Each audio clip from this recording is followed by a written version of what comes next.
Following the success of series such as Animal Man and Frankenstein, DC's faith in Lemire would continue to rise. Here, they would give Lemire much bigger projects to tackle. During this time, Lemire would take on a plethora of new stories, including 2 completely different takes on the Justice League. In May 2012, Lemire would take over as main writer for Justice League Dark. This was a new series created by Peter Milligan following the exploits of different magic-based superheroes in the DC universe. The first 8 issues of the series are a ton of fun, but one of the biggest issues plaguing this book are the amount of tie-ins throughout. After Milligan's departure from this book, Lemire stepped in and took a much more streamlined approach to the team. Certain members, such as Shade the Changing Man, were removed, and the team developed a much more buddy-buddy relationship pretty fast. Lemire would introduce some elements that were fairly tied to Vertigo comics back into mainline continuity. Characters such as Timothy Hunter would make his first appearance in DC's mainline continuity since 1991. Similarly, the team ends up using the House of Mystery as their base of operations, which was heavily tied to the Sandman mythos throughout the entire Vertigo era. Justice League Dark is a ton of fun, and Lemire takes the team in fairly interesting directions. The biggest flaw with this book would be its ending, with the team getting involved with the line-wide Trinity War event. This was an 11-issue event spanning across Justice League of America, and Justice League Dark. The story followed the different Justice Leagues as they try to uncover the secrets of the Pandora's box, and battles and drama ensue as the different parties try to take it for their own. The crossovers did not stop there, as right after Trinity War ended, we got Villains Month and Forever Evil. Once we hit issue 23, Jeff Lemire would lead the title, and writer J.M. DeMatteis would lead until the series' conclusion. In July, Lemire would write the one-shot Eternity. This was the New 52 reimagining of Kid Eternity, another character who in recent years had also been associated with Vertigo comics through the classic Grant Morrison miniseries and the accompanying Vertigo ongoing book. Eternity was the first of 4 one-shots made for the very short-lived National Comics relaunch. This line also included the books Looker, Rosenthorn, and Madam X, and until me writing this video, I had no clue they were even canon to the New 52. This one-shot follows Christopher Freeman, a medical examiner who was investigating the strange murder of a man. Now, Freeman has a special power, as he's able to enter the realm in which the recently deceased reside. This is unfortunately a pretty forgettable story. However, I will give praise to the art, which is chunky and moody. It's a pretty cool vibe, and I kinda wish we got more from this just for the art alone. In February 2013, Lemire would team up with Andrea Sorrentino to begin his character redefining take on the Green Arrow. Before this point, Green Arrow was considered to be one of the worst series in the New 52 initiative. Lemire would jump on board with issue 17 and practically wipe the slate clean. In this series, Green Arrow loses all of his wealth and connections and is pushed almost to vigilante status. The story follows Oliver Queen's descent as he discovers family secrets and the truth behind the shipwreck that turned him into the man he is today. There's some very intriguing family drama going on here, and the supporting cast becomes really fleshed out throughout this entire run. Sorrentino's art is fantastic. He's honestly one of my favorite artists that Lemire's ever worked with. One compliment about this book is how standalone it feels. It wraps up perfectly, with the Future's End tie-in working as an almost perfect epilogue to everything set up here. On November 8th, 2012, DC Comics would announce that its long-running Vertigo title, Hellblazer, would be ending with its landmark issue 300. That series followed Constantine and his exploits from the 90s to the early 2010s. At the start of the New 52, John Constantine had been completely reimagined. The character would lead his own solo series, Constantine, which would launch in March 2013. Just 1 month after Hellblazer would be cancelled. Constantine expanded upon the character's lore as set up during Justice League Dark.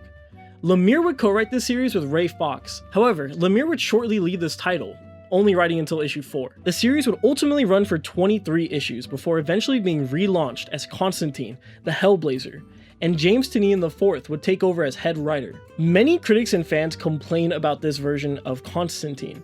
Not only was this not as dark and gritty as what came before, this series starts out really rough and all over the place, but gets a bit better by issue 4. I'm not really a fan of Fox's writing style, so I never continued past where Lemire jumped ship, sadly. Just 1 month later, DC would release the first issue of Justice League United. This series was developed as a result of the Forever Evil event, which swept the New 52. This ultimately ended with the Justice League being disbanded. Jeff Lemire was tasked with bringing a new Justice League to life, which started out as Justice League Kenda. This would eventually change, and the series would become Justice League United before launch. The series would introduce a new character, Miha Bin Martin. She was created to highlight elements of Canadian folklore and culture, with her eventually becoming the hero Equinox. Out of all of Lemire's DC works, I would say that this is the least accessible to a new reader. There's a lot of characters thrown at you, and a lot of the members of this team are simply obscure. The team is comprised of Equinox, Martian Manhunter, Stargirl, Green Arrow, Adam Strange, and the GOAT, Animal Man. Now that I'm well versed in the DC mythos, this is honestly a really cool mix of characters, but Lemire doesn't do enough to make any of them interesting or compelling during that first storyline. One of the most disappointing elements for me would be Animal Man. With this being the only real follow-up that Lemire's done with this character, I expected more. Lemire would end up leaving the title after issue 10, where writer Jeff Parker would take over. This wouldn't last long though, as the series would ultimately be cancelled after issue 16, reportedly due to low sales. The final project that Lemire would work on for the New 52 would be the massive Future's End event. This was an almost year-long event comic written by Brian Azzarello, Keith Giffen, Dan Jurgens, and Jeff Lemire. This series was fairly similar to other event comics such as 52 and Countdown to Final Crisis. This series starts out 35 years in the future, as Brother Eye has essentially taken over the world, and a majority of Earth's own superheroes have been turned into these grotesque cyborg bug creatures. Bruce Wayne develops a time machine in the hopes of returning to the past before Brother Eye goes rogue, but he is taken over by the machines and forces Terry McGinnis into the portal. This portal sends him back 30 years into the past, which was roughly 5 years forwards in terms of New 52's continuity. There's a lot to be hooked by with this series, but there's also a lot of filler and tie-ins too. Not only were there 48 issues of the main series, there's also a free Comic Book Day prequel issue and a tie-in comic through Earth 2, World's End. Beyond those titles, DC would also release special one-shots for all of their ongoing books, including covers that were lenticular and stories following their respective heroes' potential future. I think the ultimate downfall of Future's End is how massive it is. There are so many characters featured here, and the status quo change is a bit too massive to just ignore for a lot of them. The amount of plot threads and characters going on here is honestly astounding, but I feel like none of it was really coming together in a way I really jived with, which is why I dropped it after volume 1. In 2010, DC would begin the Earth 1 imprint. These were standalone graphic novels exploring new versions of their classic characters, such as Superman and Batman. Teen Titans Earth 1 was released on November 19th, 2014. This series was a modern take on the Titans, following Raven, a young girl from New Mexico, as she struggles with visions and dreams of a spaceship that crashed on Earth years ago. We're then introduced to the remaining members of the Titan, who are awakened like sleeper agents. The rest of the volume would follow the Titans, as they eventually team up and learn how to be friends, and they end up getting involved in this giant government conspiracy. Despite the fairly interesting pitch, this series kind of falls flat for me. A lot of that has to do with the art style, which I really wasn't a fan of.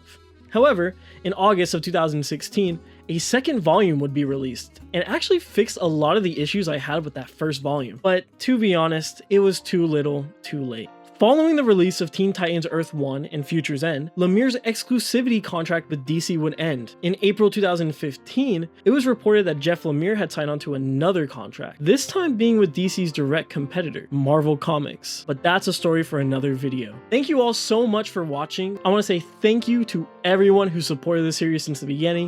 It means the world to me. I hope to be coming out with some even better and longer videos in the future, because there's a ton of books that Lemire works on from here. So that's going to do it for today's video. Thank you all for watching. Peace out.